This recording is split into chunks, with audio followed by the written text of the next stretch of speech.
अच्छा, हम अभी करने लगे एक्सपेरिमेंट मटेरियल टेस्टिंग का। पहले हमने एक्सपेरिमेंट किया था ऑयल टेस्टिंग का, उसमें दो इलेक्ट्रोड्स के बीच में ऑयल डाला हुआ था। उससे पहले हमने टेस्ट किया था air air insulation breakdown test किया था। अब हम प्लास्टिक या और वुडन और डिफरेंट मटेरियल्स की टेस्टिंग कर रहे हैं।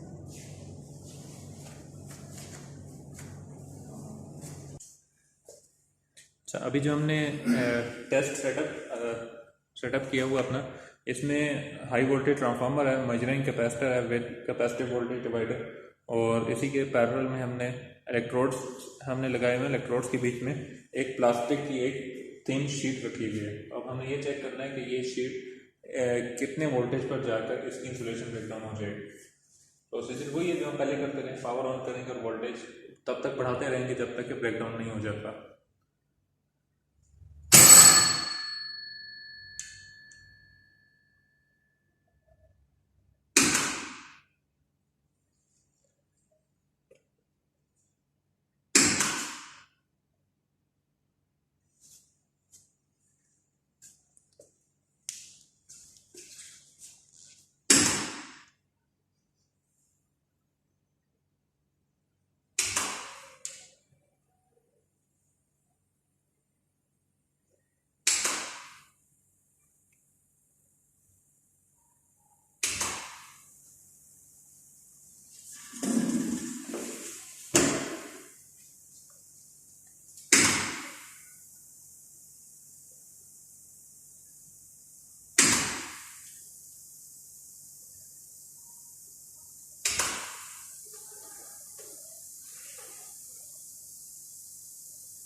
फिफ्टीन किलो वोल्ट्स हमारा ब्रेकडाउन हुआ है अराउंड 15 किलो वोल्ट पर। अब हम जाकर इसको टेस्ट चेक करते हैं कि इसमें कोई क्रैक वगैरह तो नहीं आया। पहले डोर ओपन करके पहले हमने अर्थिंग रॉड से हर चीज़ को डिस्चार्ज करवाना है।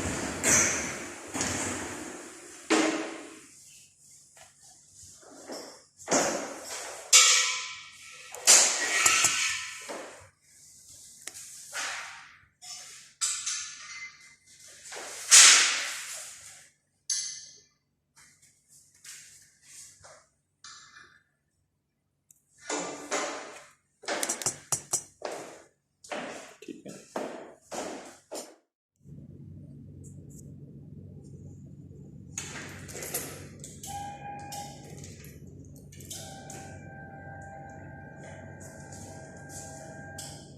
ठीक है, उठाएं मटेरियल।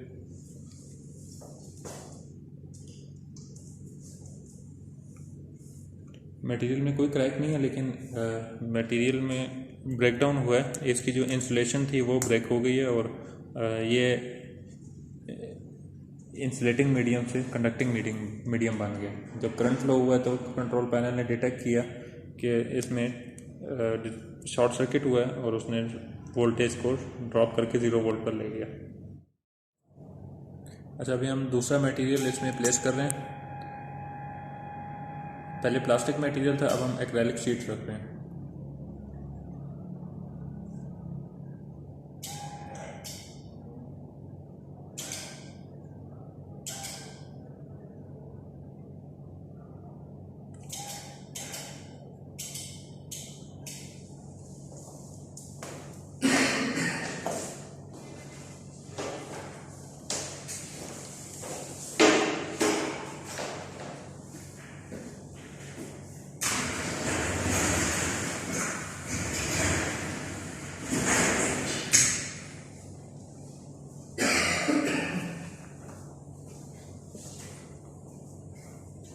Power on.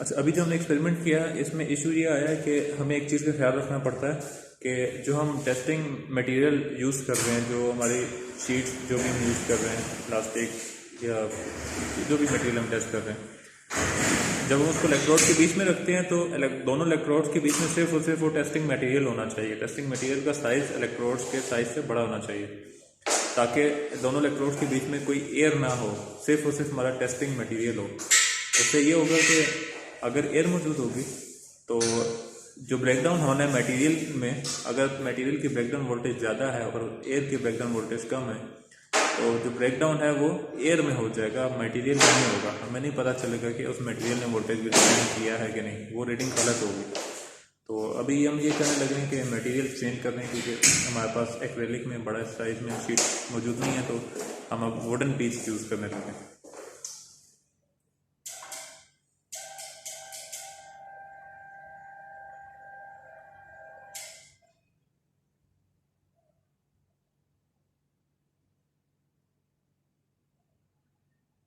ठीक है, चेंज कर दें।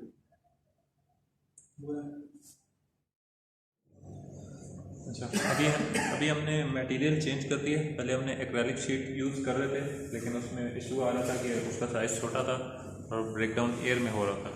अब हमने शीट चेंज कर दिया, प्लास्टिक मटेरियल यूज़ कर रहे हैं और इसका साइज़ इलेक्ट्रोड के साइज़ से बड़ा है। तो होपफुली अब जो ब्रेकडाउन होगा वो हमारे प्लास्टिक मटेरियल में होगा, एयर में नहीं होगा।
बंद कर।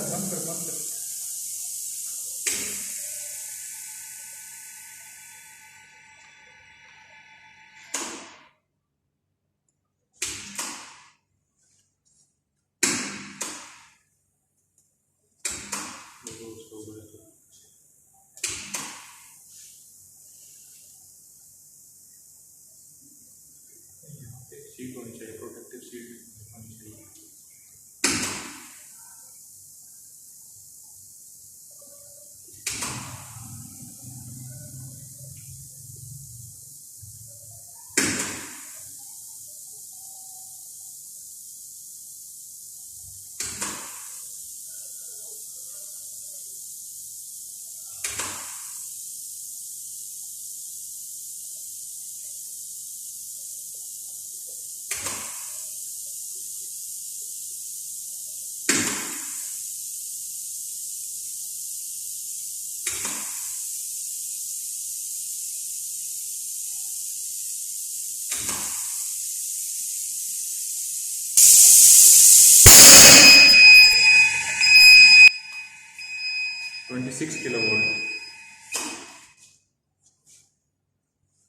(26 किलोवोल्ट पर हमारा जो प्लास्टिक मटेरियल हमने यूज़ किया है इसमें फ्लैश ओवर हो गया, ब्रेक डाउन हो गया। मटेरियल्स जो हम सॉलिड मटेरियल्स यूज़ करते हैं इनके लिए हम टर्म यूज़ करते हैं रप्चर, हमारा मटेरियल रप्चर हो गया। और जो गैसेस के लिए और लिक्विड्स के लिए हम यूज़ करते हैं टर्म, उसको हम कहते हैं फ्लैश ओवर। बात एक ही है, बस जो इंसुलेशन है वो ब्रेक डाउन हो जाती है और करंट फ्लो करने लग जाता है, बस टर्मिनोलॉजी इनकी डिफरेंट है।